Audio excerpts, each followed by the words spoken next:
one facility. High-level FBI and CIA officials said none of the 60 to 80 daily threat reports from intelligence sources contain evidence linking the anthrax attacks to Osama bin Laden's terrorist network. This did not stop the mainstream press from trying to blame al-Qaeda. As investigators race to find answers to the recent wave of anthrax terror, we'll look at what investigators are targeting now.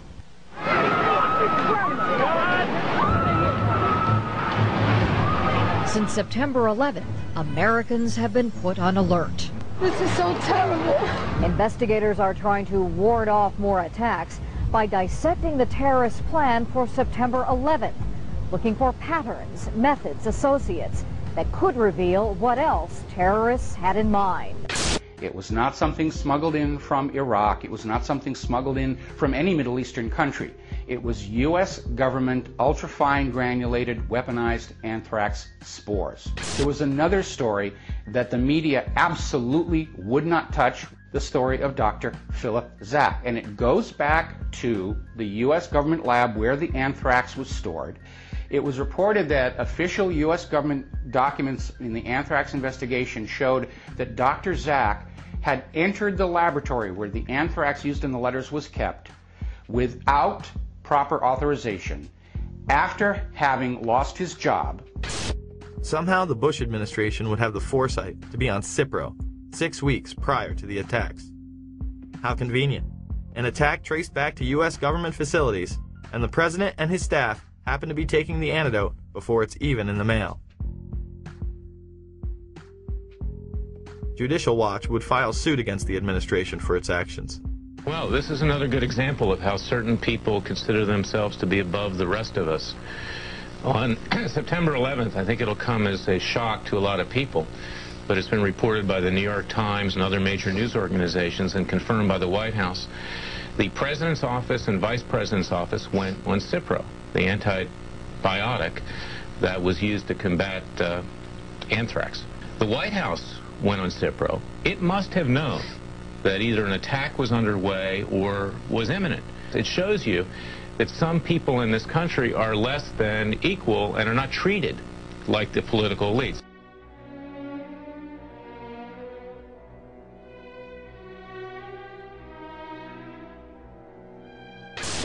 "9/11 was an international intelligence operation that included role players within our own government, as well as in the governments of Pakistan, Saudi Arabia, and Israel.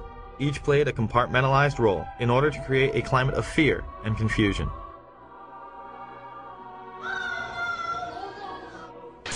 This, combined with the evacuation of government offices, kept any type of dissent off the radar.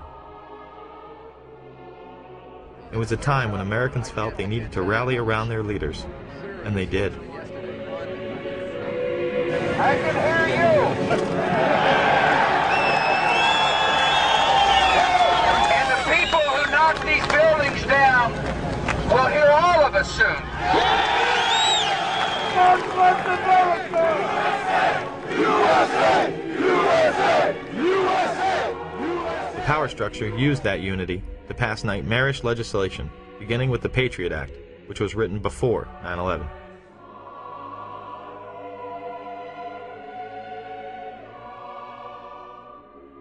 Homeland Security was in place prior to 9/11 as well. Another piece of this, which is something that has been well known to you all, is that the creation of the Office of Homeland Security was something that was planned even before September 11th. The Bush administration had even written up the plans to invade Afghanistan the week before 9/11. And as a result of a process that involved the CIA, the Department of Defense, the Department of State, the National Security Council, a national security presidential directive was developed and prepared throughout 2001 that was approved by what's called the Principals Committee, which is essentially cabinet-level officers involved in national security, on September 4th, 2001.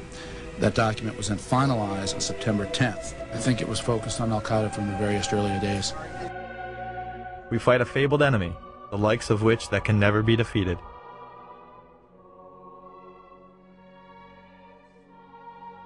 The terrorists attacked us and killed 3,000 of our citizens. Before we started the freedom agenda in the Middle East, they were... What did Iraq have to do with what? The attack on the World Trade Center. Nothing. While an international intelligence cartel wages psychological warfare against we the people on behalf of the global elite. And remember, this is a government that over the years has proven that it can be trusted with these powers. You'd hope, as you mentioned before, that people don't complain about these extra inconveniences because they are simply being put into effect to protect all of us. They masquerade as our saviors, while the media glorifies and indemnifies them. Either you are with us, or you are with the terrorists.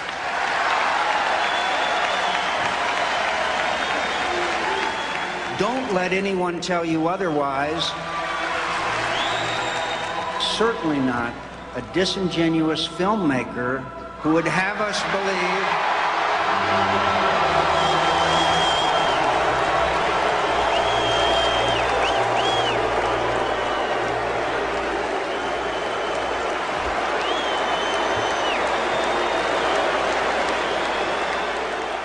The time has come not for a revolution, but a restoration of our Constitution, our Bill of Rights. But most of all, our morality as a people. The question is, will we be able to put our consumerist obsessions aside long enough to make a difference? Can we put down the remote control and hold these tyrants accountable? It's up to us. No more excuses. Thank you.